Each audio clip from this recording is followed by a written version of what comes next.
성도의 기본생활 시리즈 그 13번째 시간 성도의 은사생활인데 여기까지 하면서 성도의 기본생활 시리즈는 마감을 하고요. 좀 더 확장돼서 해야 될 주제들이 몇 가지가 있긴 있었는데 차후에 하고 오늘로 이제 성도의 기본생활 시리즈 13번째 시간으로 마감을 하고 이제 성탄절이 있는 12월 대림절 기간이기 때문에 다음 주부터 몇 주간은 대림절 설교를 제가 설교를 하겠고요. 그리고 2025년 1월부터는 2025년 우리 광주은행교회 표어로 제가 받은 말씀이 예레미야 29장 11절입니다. 그것을 기반으로 미래 비전으로 세워가는 은행교회의 표어입니다. 그래서 소 제목이 4가지가 있어요. 제가 기도하면서 잡은 것들이 사명자의 눈으로 보게 되는 미래 비전. 두 번째가 현재의 고난을 돌파하는 미래 비전. 세 번째가 기도와 말씀과 성령으로 이루어가는 미래 비전. 네 번째가 개인과 가정과 일터에서 열매 맺는 미래 비전. 이것은 하나님이 우리에게 주시는 믿음의 성도들에게 주시는 미래 비전. 그래서 2025년부터 그 부분에 대한 주일 낮설교를 진행을 하겠고요. 그러면서 자연스럽게 우리가 나아가야 될 목표와 방향성이 하나님이 주시는 미래 비전. 근데 그 미래 비전이 과연 어떻게 이루어갈 건지, 또 우리가 무엇을 향해서 나아갈 건지에 대한 부분들을 가지고 주일 예배 때 말씀을 전하도록 그렇게 하겠습니다. 오늘은 그런 의미에서 13번째 성도의 은사생활 한번 따라하겠습니다. 은사생활. 예, 은사하면 여러분들 많이 익숙한 단어일 겁니다. 하나님께서요, 우리 믿음의 성도들에게 세상에 속한 이들이 아니라 하나님께 속한 믿음의 성도들에게 은사라는 것을 주십니다. 그런데 이 은사를 주실 때 선물, 기프트라고 이야기합니다. 기프트는 뭐겠어요? 내가 무언가를 애쓰고 수고하고 노력해서 쟁취하는 얻어지는 것이 아니라 하나님이 주시는 거예요.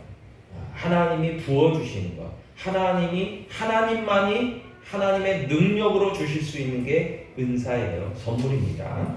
네, 구원도 마찬가지죠. 여러분, 그런 의미에서 이 은사 생활을 우리 믿음의 성도들이 잘 해야 되는데요. 제가 참 감사한 것은 이 13번째 성도의 은사 생활이 이 연말 타이밍에 굉장히 들어맞는 말씀이에요. 그래서 여러분 오늘 좀 집중해서 말씀을 잘 들으시기를 바랍니다. 왜냐하면 연말이 뭡니까? 교회 사무총회가 있잖아요. 우리가 최선을 다해서 교회를 섬기고 잘 직분과 사명을 감당해 왔지만 또 우리가 2025년을 위해서 또 다른 어떤 우리에게 직분과 사명이 주어진다면 그것을 우리가 적극적으로 잘 감당할 수 있는 그 원동력, 힘은 뭐냐? 에너지는 뭐냐? 은사입니다. 그래서 여러분, 이 은사에 대한 부분들을 우리가 이 타이밍에 잘 귀담아 들을 필요가 있는 것이죠. 여러분, 은사를 하나님께서 허락하여 주심은 그 목적이 분명합니다. 그것은 뭐냐면 교회 공동체를 잘 세우기 위해서 주시는 거고요. 또한 그것을 통해서 하나님께 영광 돌리기 위해서 우리 성도들에게 은사를 주시는 거예요. 여러분, 그래서 우리 성도들은요, 하나님으로부터 다양한 은사를 받아야 됩니다. 또 다양한 은사만이 아니라 더 큰 은사를 사모하라고 그랬죠. 이건 이제 마지막 결론 부분에 나오는데 더 큰 은사를 우리가 또 사모할 필요가 있습니다. 왜냐하면 내가 능력 있게 하나님의 직분과 사명을 감당해야 되고 그것으로 하나님께 영광 돌려야 되기 때문에 그래요. 그러면 어떻습니까? 하나님의 나라가 확장되는 거잖아요. 복음이 전해지는 거잖아요. 우리가 새로워지고 우리가 우리의 신앙이 어떻게 보면 성숙하고 성장하는 거잖아요. 그렇기 때문에 은사는 다 받아야 돼요. 여러분, 많은 다양한 은사 그리고 더 큰 은사를 저와 여러분들이 사모함으로 하나님께로 받아 누리실 수 있기를 축복합니다. 아멘. 네, 은사.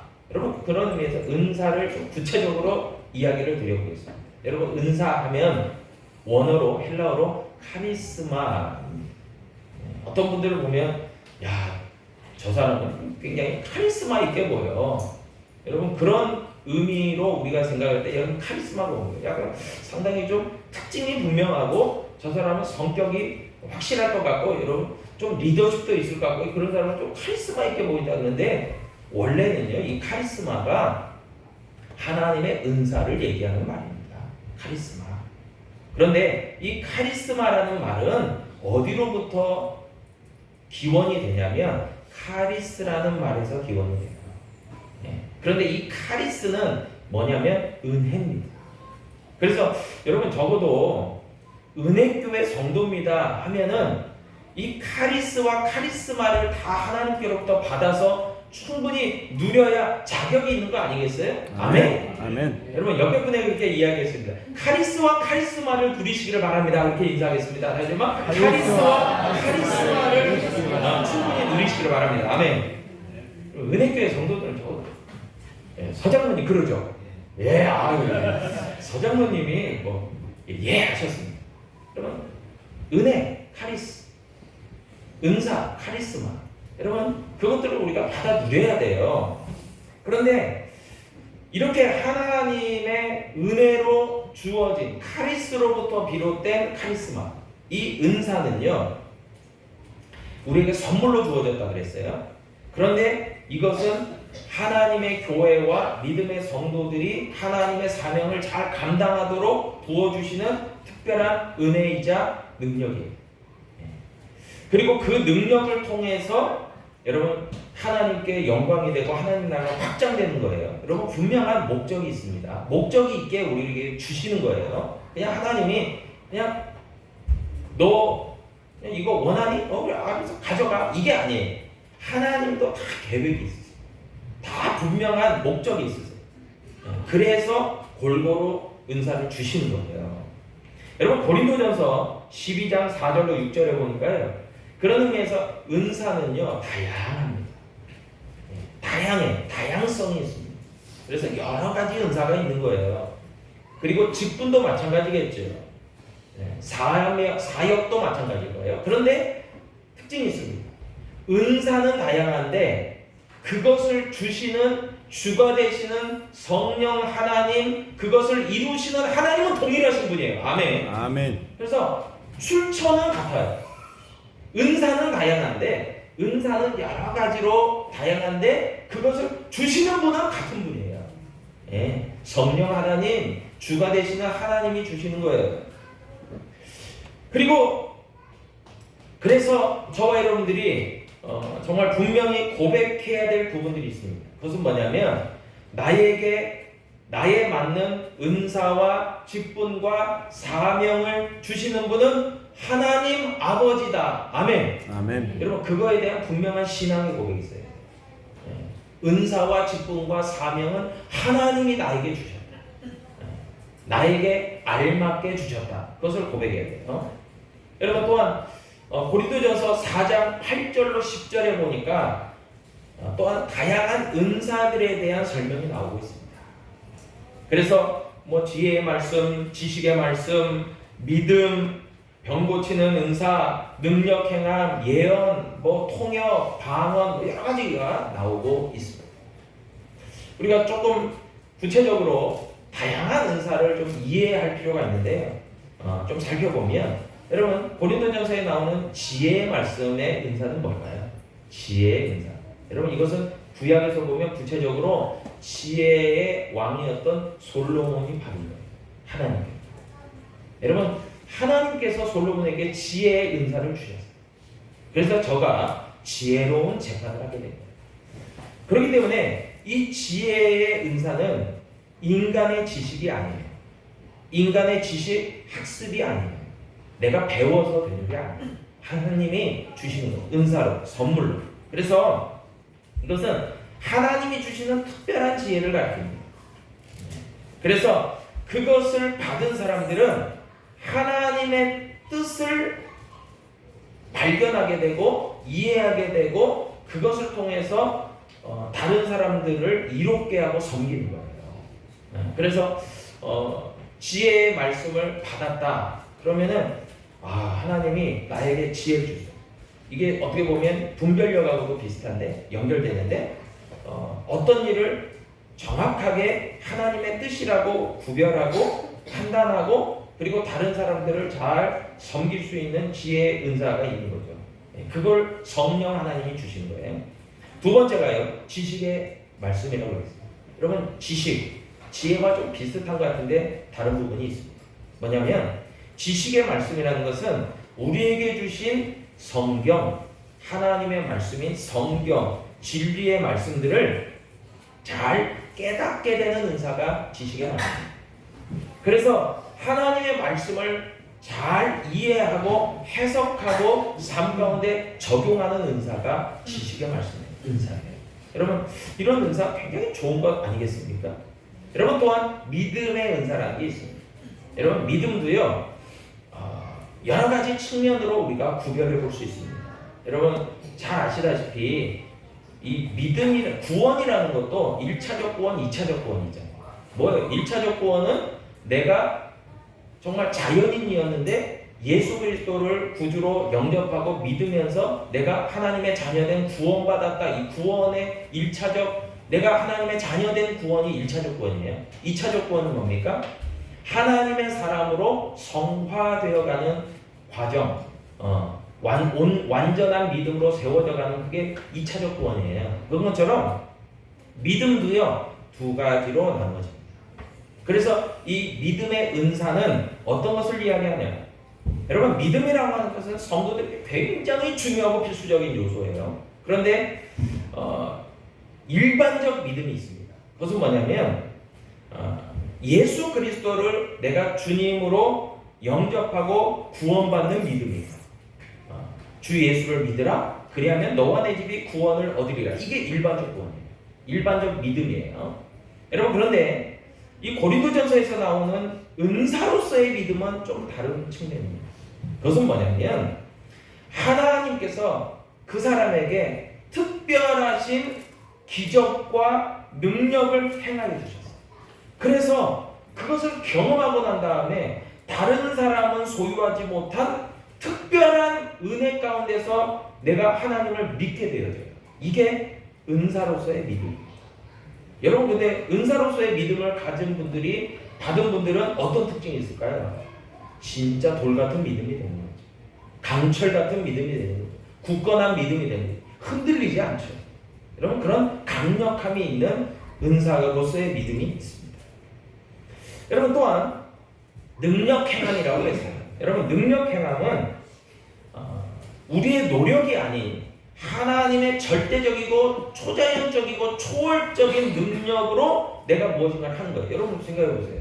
우리가 병 낫기를 위하여 의인들의 강구는 역사님이 많기 때문에 의인들, 믿음의 성도들은 병든 자를 위하여 기도하라고 그랬잖아요. 여러분, 그렇게 기도할 때 병이 낫습니다.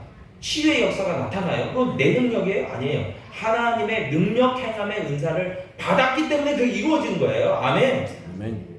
그렇기 때문에 하나님의 능력을 부음받아서 그게 능력이 나타나는 거예요. 그리고 또 구약 성경에 보니까 많은 능력 행함의 예들이 나오죠. 홍해를 건너는 그런 이스라엘 백성들, 특별하신 그런 능력 행함을 봤잖아요. 다니엘과 믿음의 세 친구들이 풀문불 가운데서 구원을 받아요. 이건 특별한 초자연적인 역사예요. 이런 것들이 바로 능력 행함의 은사를 체험하는 거예요. 여러분, 또한 한 가지만 더 얘기하면 예언이 있습니다. 예언. 여러분, 예언은 은사로서의 예언이 있어요. 여러분, 구약의 선지자들이 하나님의 말씀을 대언하죠. 장차 이런 역사가 나타날 거다. 이런 것들이 이제 예언인데, 은사로서의 예언은 뭡니까?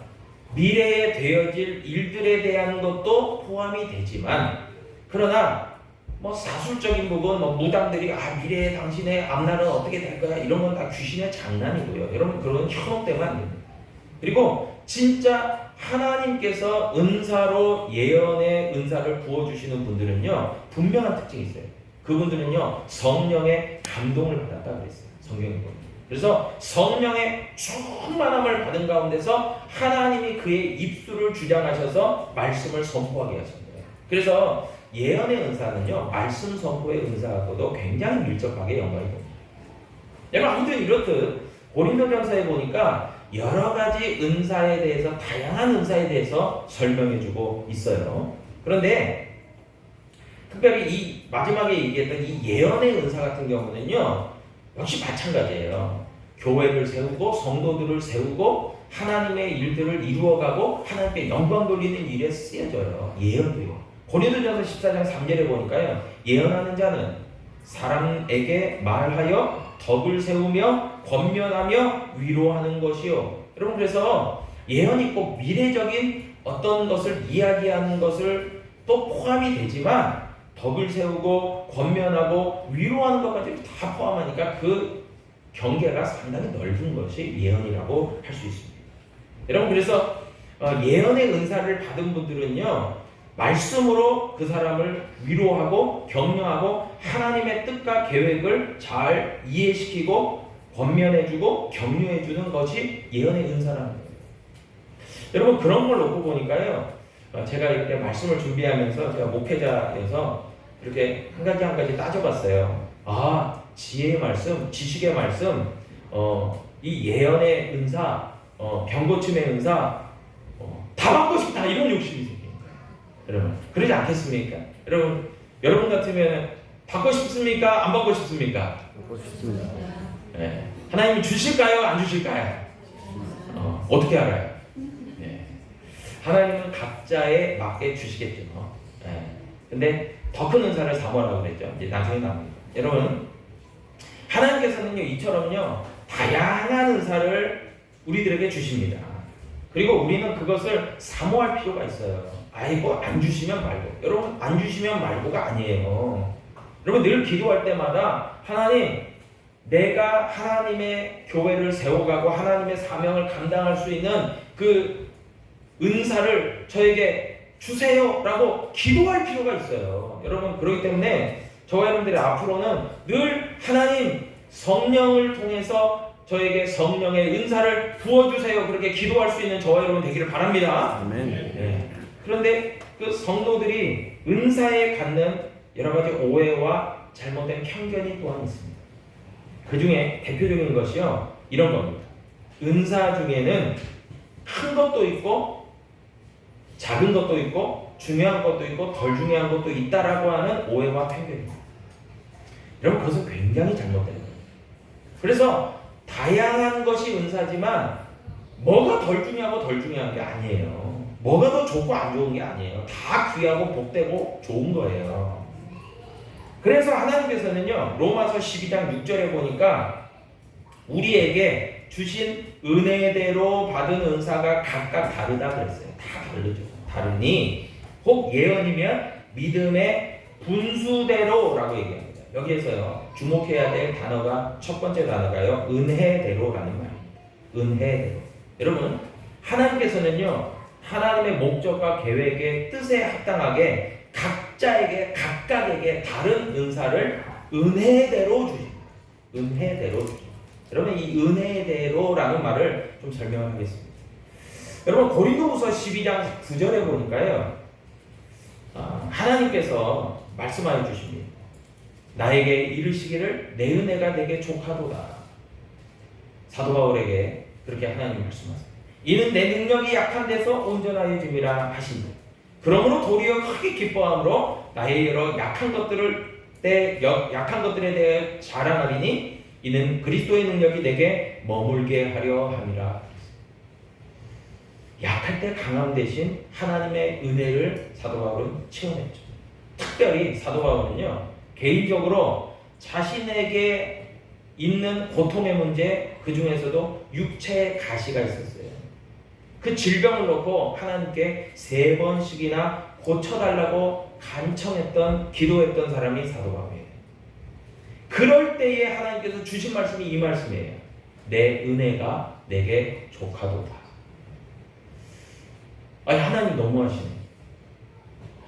하나님 저에게 병 고치는 은사를 줘. 여러분 사도 바울이 병 고치는 은사가 있었어요. 그래서 사도 바울이 갖고 있는 손수건만 가져다가 병자에게 얹어도 병이 나았어요. 놀라운 거 아니에요? 근데 그 능력은 사도 바울의 능력이 아니라 하나님의 성령의 능력이었죠. 예, 은사이기 때문에 하나님이 주신 거니까 그대로 된 거죠. 여러분 그렇듯이 사도 바울은요 은사로는 진짜 굉장한 은사를 받은 사람이에요. 지혜 은사도 있었어요. 예. 그런데 사도 바울은 정작 자기는 병에 걸렸는데 안 나아요.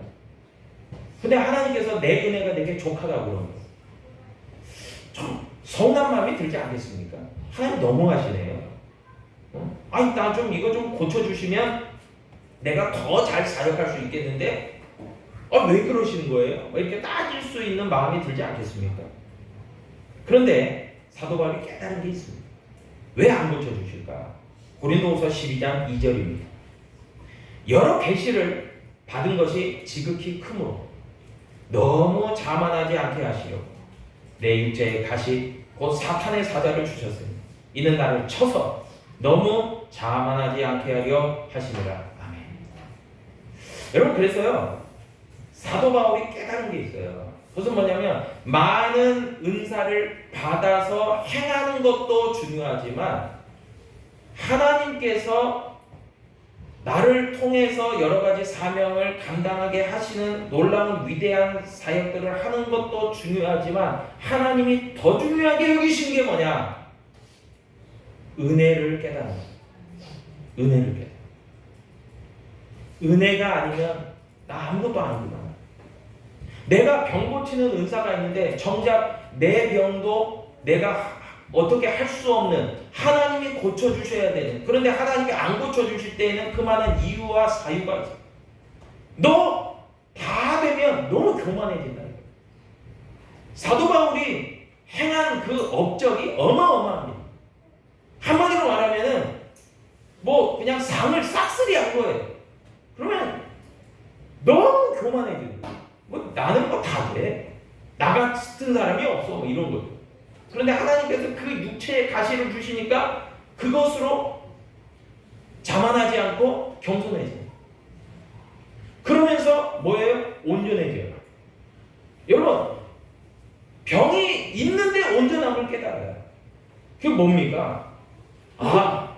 내가 나에게 질병이 있어도 이건 하나님이 주시는 은혜 가운데 이 질병을 주셨기 때문에 내가 온전해진 거구나. 이걸 깨닫는 거예요. 여러분 그래서 세상적인 기준과 세상적인 관점에서 보면요, 은사를 좀 많이 받고 좀 은사를 많이 행하고 업적을 쌓고 뭔가 하나님 나 잘했죠 막 이러기를 원하는 마음이 우리들에게 다 있는데 여러분 그러지 않다는 거예요. 은사도요 진짜 은혜대로 받아야 되고 은혜를 마지막까지 가서는 이 모든 것이 은혜로 된 거구나 라는 것을 깨닫게 되는 것이 진짜 은사를 체험하고 경험하고 누리고 또 행하는 모든 사람들이 가져야 될 마음의 자세라는 거죠. 이게 은혜였구나 하는 거죠. 여러분 하나님께서요 놀라운 은사와 능력들을 주십니다. 사도 바울에게 그렇게 하셨고 12제자들에게 그렇게 하셨죠. 그렇기 때문에요 사도 바울에게 이런 가시를 주신 것은 자만하지 않고 겸손하게 하시기 위한 하나님만의 안전장치였습니다. 여러분 그것들을 깨닫기까지 사도 바울은 얼마나 어려웠겠어요. 마음이 답답했겠어요. 그런데 그것을 깨닫는 순간 육체의 고통은 여전하지만 하나님 앞에 겸손히 무릎 꿇고 하나님 감사합니다 라고 고백했을 거예요. 여러분 그것이 은사죠. 그래서 하나님의 은사는 선물이자 하나님의 뜻을 이해하고 그 가운데서 주신 것을 통해서 하나님의 일을 감당하는 것이 은사라고 할 수 있습니다. 각각의 성도들은요 그렇기 때문에 하나님께서 정말 우리를 나보다 나를 더 잘하시는, 복음성가의 가사처럼 나보다 나를 더 잘하시는 주님이에요. 그렇기 때문에 나에게 가장 적합한 은사가 뭔지 하나님이 나를 통해서 이루어 가실 뜻과 목적과 계획이 뭔지를 결정하시는 분이 누구예요? 하나님이세요. 그렇기 때문에 하나님을 전적으로 신뢰하는 우리들은요, 그 하나님의 뜻과 계획에 절대적으로 순종할 필요도 있는 거예요. 하나님 은혜로 주신 은사 감사히 받고 그것을 행함을 통해서 하나님의 영광을 돌리겠습니다. 여러분, 그래서 은사를 받은 사람들에게, 모든 사람들에게 필요한 것이 뭐냐면 감사와 기쁨이에요. 감사. 여러분, 하나님의 은사를 받았는데 감사와 기쁨이 없다? 하나님 도로 뺏어가실 거예요. 너 줘봤자 소용없네. 그리고 여러분, 나중에 이제 고린도 전서 13장에서 제가 좀 말씀을 풀어서 설명하겠지만, 감사와 기쁨으로 은사를 활용하지 않잖아요. 다 하나님 헛것이에요. 다 무용지물이 필요 없대요. 여러분, 로마서 12장 7절로 8절에 보니까요, 이제 또 여러 가지 은사들을 쭉 얘기합니다. 혹 섬기는 일이면 섬기는 일로, 가르치는 자면 가르치는 일로, 위로하는 자면 위로하는 일로, 구제하는 자는 성실함으로, 다스리는 자는 부지런함으로, 긍휼을 베푸는 자는 즐거움으로 할지니라. 여러분, 은사를 내가 받았냐 안 받았냐, 여러분 정확히 체크할 수 있는 체크 포인트가 있습니다. 뭐냐? 은사를 받잖아요. 하나님의 성령 가운데서 은사로 받아서 주의를 감당하잖아요. 성실해져요. 부지런해져요. 최선을 다해요. 왜요? 그렇게 되는 거예요. 하나님이 막 이렇게 푸시를 해주시는 거예요. 끌어잡아 다니시는 거예요. 그리고 두 번째 특징이 감사와 기쁨과 즐거움이에요. 뭔가를 하는데 막 힘들고 지치고, 분명히 육체적으로, 시간적으로, 환경적으로는 고돼요. 안 힘든 건 아니에요. 근데 즐거워요. 행복해요. 너무나 기뻐요. 여러분, 그렇기 때문에 은사를, 이거는 은사로 하는 거냐? 알 수 있는 체크 포인트는 정말 내가 억지로가 아니라 자원하는 마음, 그리고 정말 기쁨으로, 감사로 그것들을 하고 있다면 하나님이 은사로 주신 것을 여러분 꼭 아시고, 여러분 감사로 더 충만히 행하실 수 있기를 축복합니다. 네, 진짜 그래요. 네. 저 같아도 그래요. 설교 준비를 할 때 사실 부담되고 버겁죠. 네. 참 쉽지 않은 부분이에요. 뭐 원로 목사님도 그러시겠지만. 근데 하다 보면 참 기쁨이 있어요. 그래서 이 말씀을 잘 준비해서 이렇게 전해야 되겠다라는 그런 기쁨이 또 있는 거죠. 보람이 있는 거죠. 여러분, 그래서 참 목회자를 세우실 때는 하나님께서 은사로 세우시는 것 같아요. 목회자가 인간적인 생각으로 하다가는 여러분 진짜 목회자도 망하고 교회도 망하는 거예요. 성도도 망하는 거예요. 근데 하나님이 사용하시도록 이렇게 내어드리는 순간 편해져요. 얼마나 편한지 몰라요. 왜요? 하나님이 쓰시는데 얼마나 편합니까? 내가 잘나서, 내가 능력 있어서, 내가 막 욕심껏 하는 게 아니잖아요. 그러니까 얼마나 편한지 모릅니다. 그게 은사 같아요. 은사. 여러분, 근데 사탄은요 굉장히 반대예요. 정반대입니다. 사탄은요 억지로 하게끔 만들어요. 그래서 부담스러운 거예요. 그리고 아마 짜증이 나. 뭐 못하겠다고 막 하소연해요. 그리고 사탄의 전략이 뭐냐면 은사를 가장한 가짜 은사를 이렇게 하기 위해서 비교 의식이라는 것을 만들어줘요. 그래서 여러분, 비교 의식을 가지면 뭐가 생깁니까? 시기와 질투와 욕심이 생겨요. 왜 쟤는 더 많은 것 같겠지? 저 사람은 왜 더 많은 은사를 갖고 더 많은 직분을 감당하고 하는 거야? 라고 이렇게 비교의식이 생겨요. 여러분, 비교의식이 생기는 건요, 여러분 절대 하나님 주신 마음 아닙니다. 사탄이 준 거예요. 여러분, 굉장히 여기에 속지 마세요. 그래서 정말 하나님이 주신 은사는 너무 기뻐요. 너무 감사해요. 안 주셔도 감사할 정도예요. 그런데 사탄이 주는 것은 너 왜 그거밖에 안 돼? 쟤는 저건데. 너 저 사람 가진 것보다 더 많이 가져야 되지 않아? 이런 식으로 비교 의식을 갖게. 여러분, 굉장히 철저하게 경계해야 될 부분이에요. 여러분 그런 의미에서 하나님은 우리들에게 다 각자의 은사를 주셔서 하나님의 몸된 교회, 주님의 몸된 교회를 하나님의 목적대로 세워가게 하십니다. 그런데 사람들의 공동체이기 때문에 원망과 시기와 불평과 질투가 왜 없겠어요? 사도행전 6장에 보니까 문제가 생깁니다. 초대교회. 헬라파 유대인들과 히브리파 유대인들 간에 갈등이 생깁니다. 그것은 헬라파 유대인들의 과부들에게 지급해야 될 구제품이 형평성에 어긋나게 작게 지급됐다라고 하는 그런 불만이었어요. 여러분 그런데 이거는 구조적인 문제 때문에 그렇습니다. 물질은 있었지만 이것들이 골고루 잘 분배되기 위해서 그것을 잘 은사와 직분을 감당해야 될 사람들이 부족했던 거예요. 그래서 초대교회 사도들이 기도하는 가운데서 성령과 지혜가 충만하고 칭찬받는 7명의 안수 집사들을 세웁니다. 그 사람들이 스데반과 빌립과 그 7명. 그들에게 구제의 사역을 맡기는데 그들이 긍휼의 은사를 가지고.